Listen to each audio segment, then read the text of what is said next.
Mga kababayan, ito naman ang pag-usapan natin. Etong si Jam Magno, mga ka-Gpnatics.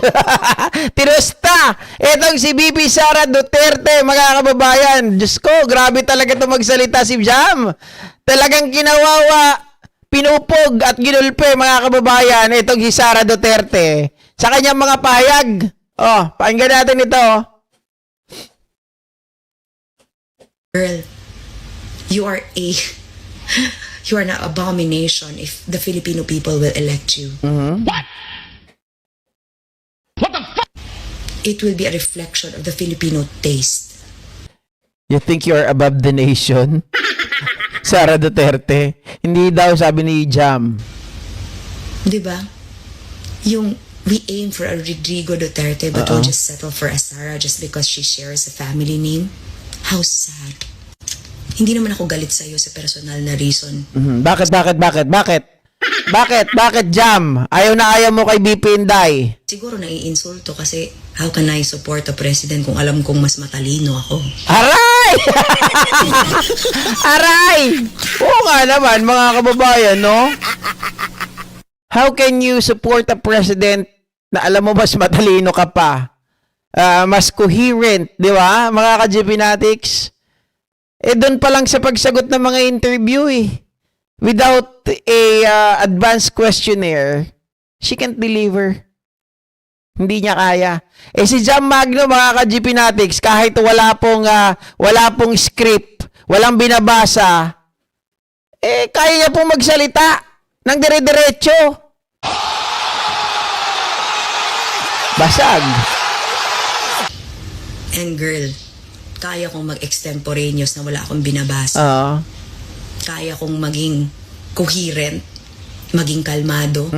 Lalo na pag tinatanong ako sa trabaho at responsibilidad ko. Pow! Anong ginagawa mo? Yun kasi ang mahalaga, 'di ba, mga kababayan? Dapat, sabi nga nila nung kami ay nasa call center, no? Para ikaw ay mag-succeed, mga kababayan, kung gusto mo na ikaw ay maging successful, maging effective na ahente, di ba? Sabi nila, ay alamin mo kung ano yung scope ng trabaho mo so that you can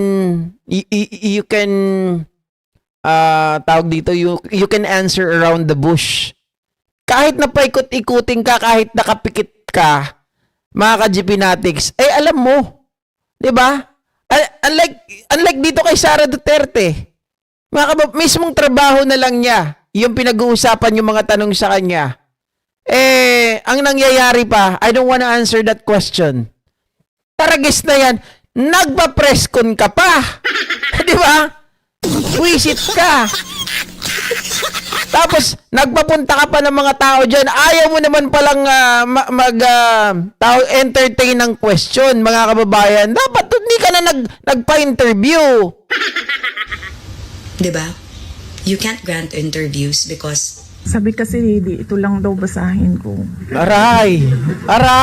Oh, kita nyo na, pangalawa na ito, mga kababayan, na nagpapatunay na itong si Sara Duterte, every time that she has a press conference, meron talaga siyang advanced questionnaire. At meron siya talagang script, mga kababayan. Parang si Marcoleta, nagets nyo ba? Mr. Gutesa, mag-stick ka lang sa binabasa mo. Wag kang mag-adlib. Diba? O, sabi nga nila, mga ka-Gpnatics, ano daw, less talk, less mistake. Pag hindi ka ready, wag magsagutin. Pass. Sabihin mo na lang, I don't wanna answer that question. Para sosyal. Next.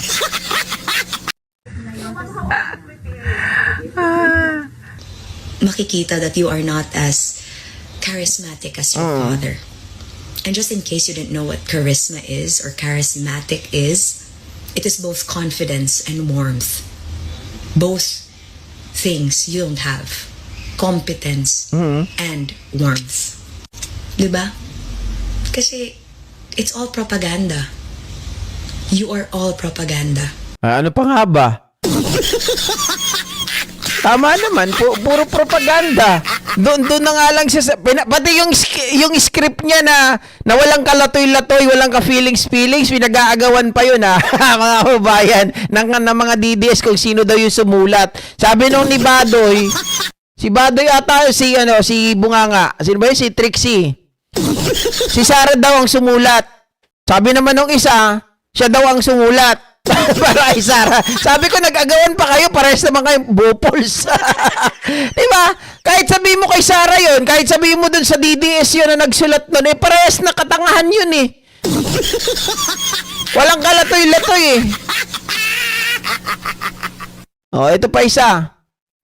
The main question that you asked was that sino ka ba para daw i-question si Sara Duterte? Botante be. Botante niya ako. Iniyakan ko siya, di ba?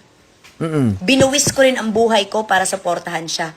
So may right ako na tanungin kung paano niya ginamit ang power na binigay natin lahat sa kanya. Everybody has the right to question, mga kababayan, yung mga politiko, 'di ba?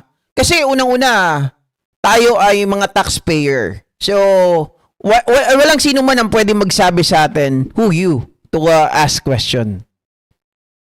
Walang pwede magsabi sa atin nun. We are a taxpayer, not unless you're not. Nakita ko na sinayang niya ang suporta ko.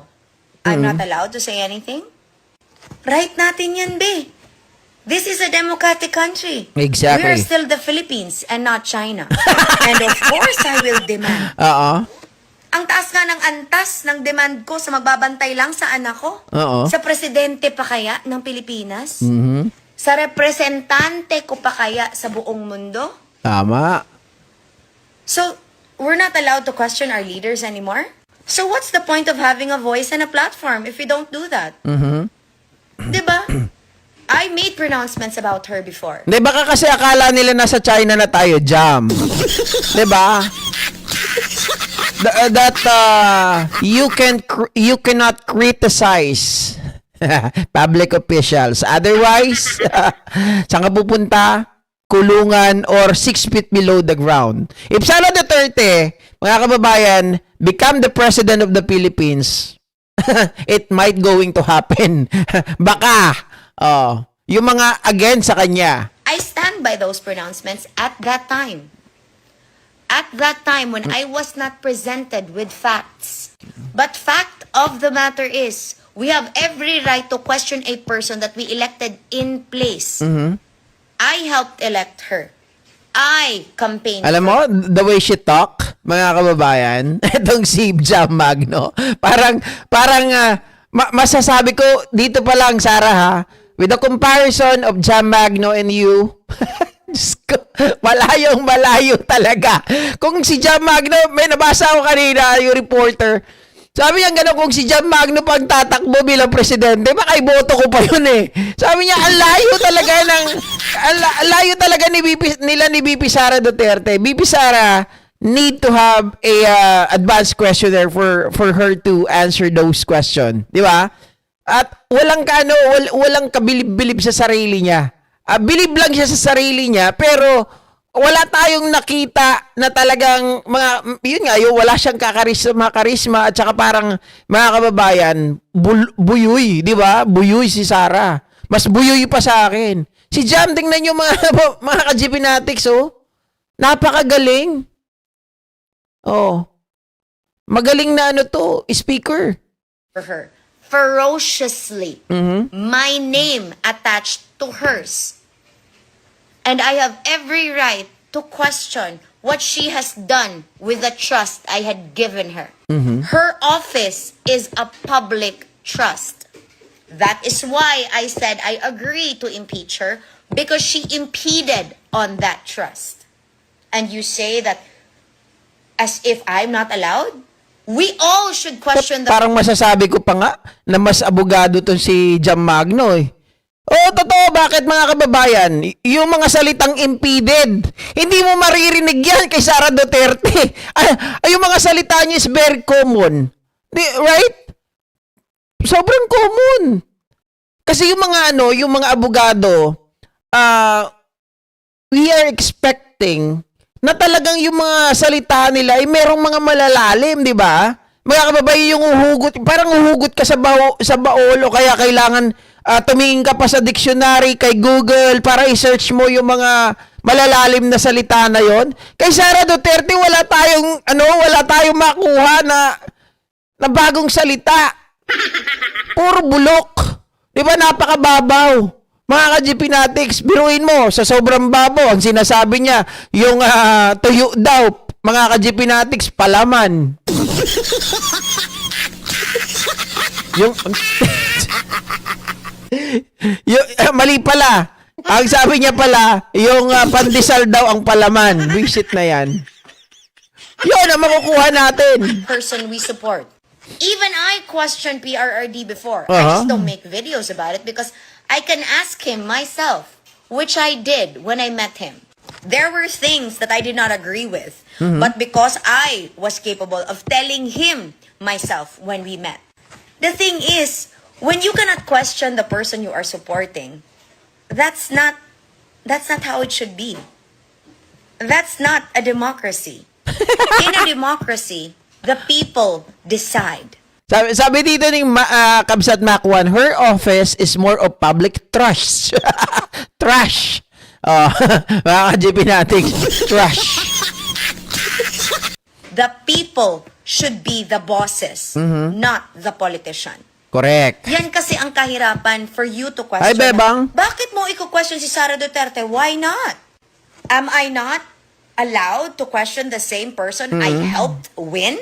I mean, I'm not the only one. There's so many of us that helped her win. But there's also so many of us that should hold her accountable now that she has won.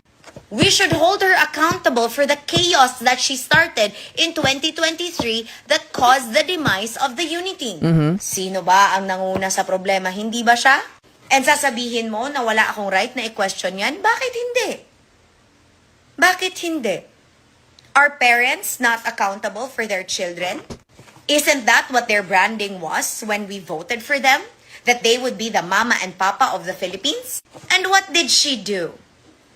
She broke the unity. And you tell me that I'm not allowed to question that? I risked my life for that. Yeah, exactly. Basic English. Mali-mali pa nga eh. 'Di ba? Basic English na mali-mali pa, mga kababayan. Yan yung kay Sara. I risked my reputation. You insulting my son now Oo, is part talaga. of why I want to hold her accountable for that. Because that is the kind of support and the kind of supporters that she inspires. I do not want to be like that. I want to ask her about the job that she has done. Something that she did not answer in the many instances that she was given a chance to explain herself. But instead, what do you do when we question her? You attack us as if it is a crime to question leaders about their responsibilities towards us. That's where you and I differ. Because I do not worship her as if she were a god, because she isn't. She is an imperfect example of a leader that won by default because of propaganda. Propaganda that Honestly speaking, guys, ito yung masarap pakinggan kapag ang isang speaker ay kagaya ni Jam Magno. We are all ears. Totoo, di ba? We are all ears. Pero kapag ang speaker is like BP Sara Duterte, mga kababayan, aminin nyo, number one, ayaw nyo na makinig pag si Sara ang nagsasalita. But, kapag kagaya ni Jam Magno ang speaker, mga kababayan, we are all ears. Di ba? Tama? Type yes, mga kababayan, if you are agree. Gusto ko lang malaman. Ang galing eh. Talagang, ito yung, kumbaga, mga kababayan, para sa akin, ito yung, talagang magpapahasa, maghuhun ng ating kaisipan, yung talino, yung galing, 'di ba? Pero pag si Sara, visit na 'yan. Imbes na palusong, paurong. I took part of and I feel responsible for. I feel responsible for it. Because nabudol rin ako. So now you are mad at me because I question that, or that I do not agree with the fact that she will want a promotion without actually working hard for the current position that she has? Isn't Oo nga it naman. even more laughable that we do not question our leaders? Mixed talks. Criticism is normal. Insults and lies are not. You have every right to talk about your leaders, to urge them to do better, to question their capabilities, because you put your trust in them. Public office is a public trust, isn't it not? So for you to question my questioning her is an indication of who you are, a reflection of the kind of Filipino that you are.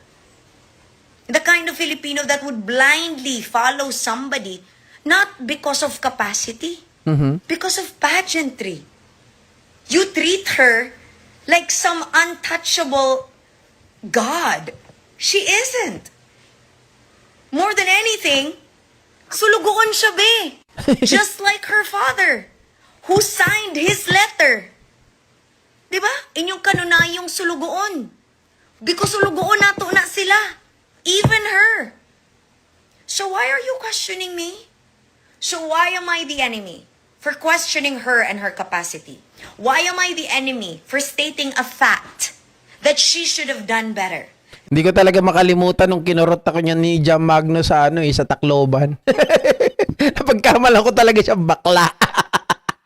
That she should do better as a lawyer. Isn't that one of the reasons why I support her? Didn't you listen to my pronouncements before that you keep on repeating? That was my expectation. But that expectation does not fit her current reality. And you're attacking me for telling the truth? No. Diba that's your whole point, that you react so vehemently? That it is as if it is a crime for me to question the person I supported. Ay, totoo yan, mga ka-GP Natics, no? Sino yung nagsabi? Sir Tony, totoo yan. Once na ang speaker na pinapanood mo ay syusyunga-syunga, okay? Salitang kanto.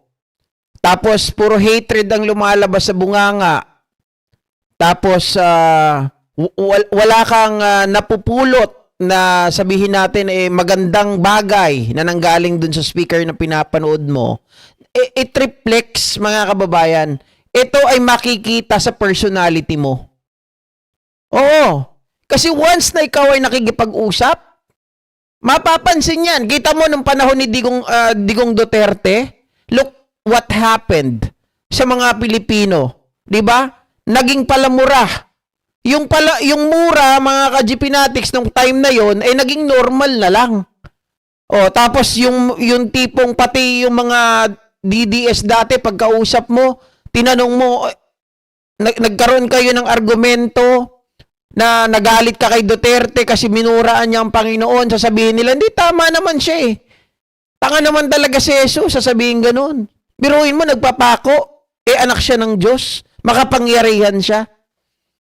Biruin nyo, yung ganung reason nila, naging mga ka-GP Natics. Kasi nga, walang progreso. Puro paurong. Kung papakinggan mo si Sara Duterte, wala ka rin progreso. Ang mangyayari sa'yo, mga kababayan, puro hatred, sama ng loob, pagbabanta, di ba? Puro galit, at kung ano-ano pa, na puro negative. So, paano mo yun? Ma-adapt mo talaga yun. Yun ang pinapanood mo. Pag kay Jam Magno, mga kagaya niya ng pinapanood mo, tatalino ka. I helped her win. I will lay stake to that. I will never deny that. I will not denounce that. But I will question that this is what I promised the Filipino people, that the person that she is, but it's not the person that she is now. Oh, see? Because I I am right, di ba? Ako ay tama. Oh, sabi ni Ma'am Joan Bermudez. Ganyan ako nung sinusuportahan ko pa si Digong, aray ko. Kami nga, nung mga katrabaho ko dati, nakaano rin ako dati, mga kababayan, yung mga bowler ko dati, puro Digong Duterte rin yan. Kaya lang nung Nagtatanim sila ng ebidensya, tapos yung tipong minumura na ang Panginoon, tapos iba na yung mga nakikipagtalo kami palagi. Diyos ko, yung mga ora ng mga katrabaho namin, ganyan, pag nakita ka, Diyos ko, mga ka-GPnatics, talaga ikaw na lang lalayo. Dahil iba talaga sila. Na-adapt nila yung ugali ni Digong Duterte. Voted for her, campaigned for her, and pushed for the unity because it is what makes sense for the Filipino people because it is what we deserved. And who broke that apart? She did. Because she couldn't wait her turn. Right? Did you see the difference now? I stood against Lenny because I felt that if she had won, they would be fighting. But look at them today in Naga. Standing side by side with PBBM, saying na uunahin ang trabaho kaysa sa pamumulitika. Correct. What a slap to my face. A mistake for not supporting Lenny. But again, a mistake I could never take back. I'm not saying I will endorse Lenny, but I will endorse whoever wants what's best for the Filipino people. Exactly. I will endorse whoever wants to run not because of revenge. If you want Sara Duterte to win for revenge, then she's not a president, she's a vigilante. Vigilante. And I don't want that. I want a president that I can look to and run to when I have a problem. I want a president that I will see and say, you know what, she got my back and I'm going to be fine. That's the kind of president that I will want. That's the kind of president that I voted for. The kind of VP I voted for. Because, diba, that's how I started supporting her. Because gisumbag niya ang sheriff. But when I knew the truth about that, I was one of the first to feel bad. That she could have done better. So it's my... Kasi nagkaroon tayo ng misinterpretation doon. Nung balita yun dati nung tayo ay sumusuporta pa kay Digong, tuwan-tuwa tayo doon. 'Di ba? Mga ka-GPnatics, kasi akala natin that she is for the people. Na pinagtatanggol niya yung mga tao, pero mali, mga kababayan. Instead na suntukin niya yung sheriff, dapat ang tinulungan niya yung mga tao. 'Di ba? Hinanapan nila ito ng mga lugar kung saan pwedeng mag-relocate. fault to demand more from her? I have a right to. I voted for her. And my vote may be one, but my voice is being listened to by so many people. And I want it to make sense. I want my support to make sense. But ang feeling ko na sinayang ang suporta ko, valid yun. Valid ma-disappoint. Yeah. Kaya doon sa mga nanonood sa atin, mga ka-GPnatics, ako I encourage you to watch Jam Magno. Yung mga kagaya niya. Kay PBBM. Yan, talagang marami kayong matututunan, mga ka-G. If there's a word na hindi nyo naiintindihan, kunin nyo yun, i-search nyo. 'Di ba? Yung mga bagay na yan, sabi nga nila dito sa mundo, lalo na nung ako, mga ka-GPnatics, hindi naman ako talaga magaling mag-English, no? Kaya ko lang sumabay. Pero nung time na mas na-hone lang yung skills ko sa English nung nasa call center na ako. Kasi ang naging attitude ko noon, pares kami ni JDB kasi naging mentor ko yan eh. Ang sinasabi niya lagi, hindi di ba kasi tayo, mga Pilipino, sinasabi natin, kailangan practice makes perfect. Di ba? Sabi nila. Pero hindi ganon. Sa amin, hindi. Ang sa amin, mga kababayan, practice makes permanent. Every time na ginagamit mo yan, nagiging permanente na yan. Mga kababayan, hindi na yan kailangan lagi magpa-process at the back of your head. Hindi. Talagang kusa na yan, naturally. Lalabas yan dun sa bibig mo. Magagamit at magagamit mo yan. Kaya nga sa totoo lang, medyo na-disappoint ako sa sarili ko kasi nawala yung minsan pag nawala yung tawag dito, yung confident mo, nawawala din yan kapag hindi mo ginagamit talaga. So, I encourage you to watch Jam Magno sa kanyang mga vlog. Marami kayong malalaman. Marami kayong mauunawaan at yan magre-retain sa mga utak ninyo once na ginagamit nyo yan. Okay? Valid nga ma-disappoint sa partner mo, sa presidente pa kaya, na binigay mo talaga yung buong buhay mo at trust mo, di ba? Kaya ka nga, parang ma-stroke na nagsalita ako, di ba? Na ganyan ka ka-vehement, makadefend sa kanya, di ba? So now we should all agree that we should hold our leaders accountable because their office revolves around our trust. So when I voice out my disappointment in her, I'm entitled to it. And that's what I did. I did not insult her appearance. I questioned her capability, which is my right to do so as a Filipina. You should do the same. Diba? Claro? Ingat! Ay, nako. Sarap. The main question Sarap that you asked, balik-balikan mga ka-GPnatics yung pahayag na to. Hindi lang dahil talaga na tinusta niya si VP Sara Duterte, but the thing is, tayong mga Pilipino, yung mga DDS dyan na hindi nyo nakikita kung bakit natin kino-question si Sara Duterte, it's not because yung pagmumukha niya, dahil pangit siya magsalita, dahil mabagal yung comprehension niya, dahil naglo-loading siya palagi, hindi doon. Yun ay kasama na lamang sa ating pag-criticize. Pero ang nangunguna doon ay yung sinasabi ni Jam Magno, yung capability ni Sara Duterte ang tinitingnan natin. 'Di ba? Yung may kapasidad ba siya na hawakan ang pinakamataas na posisyon sa gobyerno? Kung ngayon pa lang nakikita natin on how she answer all those questions, mga kababayan, Diyos ko, lulutang tayo pare-parehas.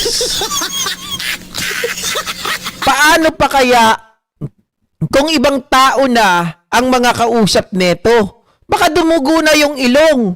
Baka yung sinasabi niya na take 2, hindi lang take 2, take 3, take 4, take 5, take 6. Baka ang daming take bago niya maintindihan. 'Di ba? Diyos ko. Mga adik, mga bangag, mga lutang lang daw ayaw sa mga Duterte. Ay, ibig sabihin ayaw rin ni Sara yung sarili niya? Di ba lutang din siya palagi? Oh. So, ibig sabihin ayaw din ng mga Duterte yung sarili nila. Oh, sino ba yung bangag doon? Si Baste. Oh. Si Kitty. Oh. Ano? Diyos mio, Marimar. Ang lakas niyo magsabing mga adik, mga bangag, mga lutang, ang ayaw sa mga Duterte. Talaga ba?